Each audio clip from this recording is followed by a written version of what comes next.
ने फूल से पूछा, ध्यान रखिए, किसी ने फूल से पूछा कि जब लोग तुम्हें तोड़ते हैं तो तुम्हें दर्द नहीं होता? फूल ने कहा, दर्द तो होता है, लेकिन तोड़ने वाले की हंसी जब देखता हूं तो मैं अपना दर्द भूल जाता हूं। ये फूल का। वृक्ष कभी न फल बखे, नदी न संचे नीर, परमारथ के कारणे हम सब ने धरा शरीर। कबीर जी कहते हैं कि मनुष्य का जन्म दूसरों की भलाई के लिए हुआ है, केवल हम अपने लिए जिए तो क्या जिए।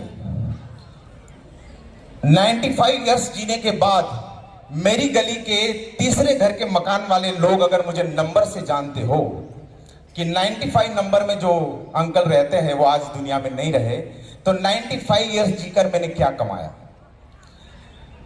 जब हम आए दुनिया में तो जग हंसे हम रोए, सब रोते हुए दुनिया में आते हैं। जब हम आए दुनिया में जग हंसे हम रोए, ऐसी करनी कर चलो जग हंसे, जग तुम हंसो जग रोए।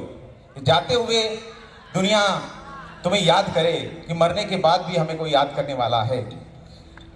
देवता और दानव में क्या फर्क होता है, एक छोटा सा प्रसंग में सुनाता हूं। दोनों के बीच देवता और दानव में आपस में एक दिन तय किया कि हम लोग हमेशा लड़ते रहते हैं, क्यों ना आज एक साथ मिलकर भोजन किया जाए। देवताओं ने दानवों को स्वर्ग में आमंत्रित किया भोजन के लिए। दानव वहां पहुंचे। देवताओं ने शर्त रखी कि भोजन तो हम करेंगे, लेकिन शर्त यह है कि भोजन करते समय किसी का भी हाथ कोहनी से मुड़ना नहीं चाहिए। यहां से हाथ मुड़ना नहीं चाहिए, हाथ सीधा रखना है, भोजन करना है। देवताओं की बारी आई भोजन करने की। बिना हाथ मोड़े तो इम्पॉसिबल है भोजन करना, लेकिन देवता भोजन कर रहे हैं। तो जब वो भोजन कर रहे हैं तो भोजन उनके मुंह तक पहुंच नहीं पा रहा है, वो इधर फेंक रहे उधर फेंक रहे हैं, खाना बर्बाद कर रहे हैं।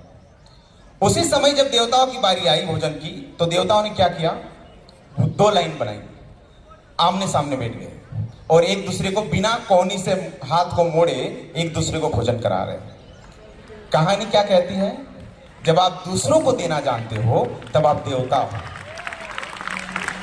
जब केवल खुद खाना जानते हो तो आसुरी प्रवृत्ति। यानी खुद भी खाए, दूसरों को भी खिलाए। जब आप देने की भावना मन में रखते हो तो जीवन बहुत आगे चलता है, दुनिया बहुत जीने लायक बन जाती है। इंसान दो द्वीपों की तरह होता है, जैसे दो द्वीप, दो आइलैंड को जोड़ने के लिए पुल का निर्माण करना होता है। दो इंसानों के बीच की दूरियों को कम करने के लिए दया, प्रेम, करुणा ऐसे भावों की आवश्यकता पड़ती है। पौराणिक कहानियों में बहुत सारे ऐसे पात्र हैं। कर्ण को आप ले लीजिए, राजा बलि को ले लीजिए आप, राजा शिवी है, उसी नर के राजा शिवी है। बहुत सारे ऐसे राजा हैं जिन्होंने दान दिया। राम के वंश में रंतिदेव नाम के एक राजा हुए, सब कुछ अपना प्रजा के लिए बलिदान कर दिया। एक बार उनके यहाँ अकाल पड़ा तो 40 दिन तक भोजन, उन्हें स्वयं राजा भूखा रहने लगा, उसे भोजन नहीं मिला। 40 दिन तक भूखे रहने के बाद कहीं से भोजन की एक थाली मिली। अभी खाना खाने बैठे ही थे कि द्वार पर एक ब्राह्मण खड़ा है, कहते हैं बहुत दिन से भूखा हूं महाराज, खाने के लिए कुछ दीजिए। तो अपनी 40 दिन तक भूखे रहने के बाद अपनी भोजन की थाली उन्होंने उन्हें दे दी। ऐसा नहीं कि पौराणिक कहानियों में पात्र है, वर्तमान में भी ऐसे कई दानवीर यहां पैदा हुए हैं। देने का भाव महत्वपूर्ण ये नहीं कि आप क्या दे पा रहे हो। आपके पास देने के लिए कुछ नहीं है तो आप किसी को हंसी दे सकते हो, आप किसी को सम्मान दे सकते हो। ऐसा जरूरी नहीं कि आपके पास धन हो। तुलसीदास जी और अब्दुल रहीम खान खाना, ये दोनों समकालीन माने जाते हैं। तुलसीदास जी ने, ये रहीम जी दानवीर प्रवृत्ति के थे, हमेशा दान किया करते थे, लेकिन उनके दान करने की विशेषता ये थी कि जब वो दान करते थे अपनी नजरें झुका के रखते थे। जिनको दान दे रहे उनके साथ आंखें नहीं मिलाते थे। तो एक दिन तुलसीदास जी ने उन्हें पत्र लिखकर पूछा कि ऐसी देनी देन जू किन सीखे हो सेन, ऐसा देना तुमने कहां से सीखा है, जो जो कर ऊंचे करो त्यों तो नीचे नेन। जब जब तुम दान कर रहे हो ये देखा गया है कि तुम आंखें झुका लेते हो, ऐसा दान देना तुमने कहां से सीखा। इस पर अब्दुल रहीम खान खाना जी ने, रहीम जी ने उत्तर दिया, देनदार कोई और है, देवत है दिन रेन, लोग भरम हम पर करे याति नीचे नैन। देने वाला कोई और है, वो ईश्वर है, मैं तो केवल माध्यम हूं, उसने मुझे बनाया इस लायक कि मैं किसी को दे पा रहा हूं। इसीलिए लोग जब ये सोचते कि मैं दे रहा हूं तो शर्म से मेरी आंखें झुक जाती है। ये दान श्रेष्ठ दान है। ये पौराणिक कथाओं की बात है। वर्तमान में भी ऐसे कई दानवीर हैं जिन्होंने अपना संपत्ति का कई प्रतिशत हिस्सा दान कर दिया है। अभी इंफोसिस कंपनी के नारायण मूर्ति जी की बात करें, उनकी पत्नी सुधा मूर्ति जी की बात करें, तो उन्होंने अभी अभी ये ऐलान किया है कि अपनी संपत्ति के 4000 करोड़ रुपए वो लोग दान करने वाले हैं। जमशेदजी ताता की बात करें तो 21,000 से शुरू हुआ उनका बिजनेस, अरबों खरबों तक पहुंचा, लेकिन जब वो मरे तो उन्होंने वसीयत लिखी कि मेरे मरने के बाद मेरे अंतिम संस्कार पर केवल 2000 रुपए खर्च किए जाए, बाकी सारी संपत्ति मेरी दान कर दी जाए। तो ऐसे महान दानवीर अभी हुए हैं।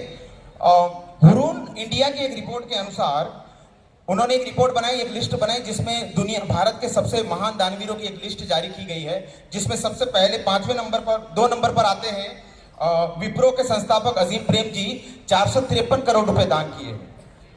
इंफोसिस के सह संस्थापक नंद नीलेमणि 204 करोड़ रुपए उन्होंने दान किए हैं। 5वें स्थान पर निरामल ग्रुप के चेयरमैन अजय निरामल जी 200 करोड़ रुपए उन्होंने दान किए हैं। और प्रथम स्थान प्राप्त जिन्होंने किया है शिव नादार, इन्होंने 826 करोड़ रुपए परोपकार के लिए मानवता के लिए दान किए। पिछले 100 वर्षों में जमशेदजी ताता को दुनिया का सबसे बड़ा दानवीर कहा गया है। तो ऐसे आईटी कंपनी माइंडट्री के जो को फाउंडर्स है सुष्मिता और सुब्रत बागची, इन्होंने 2023 में 110 करोड़ रुपए दान किए। 2022 में इन्होंने 213 करोड़ रुपए दान किए। उड़ीसा में एक कैंसर हॉस्पिटल बनवाने के लिए इन्होंने 340 करोड़ रुपए दान किए। इस प्रकार दान देने से धन घटता नहीं है। साईं इतना दीजिए जामे कुटुंब समाए, मैं भी भूखा ना रहूं साधु ना भूखा जाए। चिड़िया चोंच भर के ले गई, नदी न घटियो नीर, दान दिए धन न घटे कहेगे दास कबीर। कि दान देने से कभी धन घटता नहीं है, बल्कि धन बढ़ता है। इसी के साथ हमारे बच्चों ने जो दान दिया है, आप में से जिन्होंने वस्त्र का एक छोटा सा टुकड़ा भी दान किया हो, जैसे मैंने देवता वाली कहानी सुनाई, आप में से किसी ने वस्त्र का छोटा टुकड़ा भी अगर दान किया हो, अन्न के 2 दाने भी अगर आपने दान किए हो, तो आज क्योंकि आपने दूसरों के लिए किया है, आज आप देवता हो। इसलिए अपने आप के लिए आप तो एक बार जोर से तालियां बजाइए कि आपने जो दिया है, ये दान जो आपकी ओर से मिला है, ये जरूरतमंद तक पहुंचाने की व्यवस्था हमारी ओर से की गई है। हमारे जो स्टूडेंट हैं, इन्होंने बहुत अच्छी व्यवस्था की है कि ये जो दान आपकी ओर से मिला है, ये उस जरूरतमंद व्यक्ति तक पहुंचे जिनको वास्तव में उनकी जरूरत है। इसके लिए मैं टेम्पो वाले भाई से निवेदन करता हूं और पेंट ग्रुप से भी मैं निवेदन करता हूं कि कृपया वो टेम्पो आगे लेकर आए ताकि उसमें सामान भरा जा सके और जरूरतमंद व्यक्ति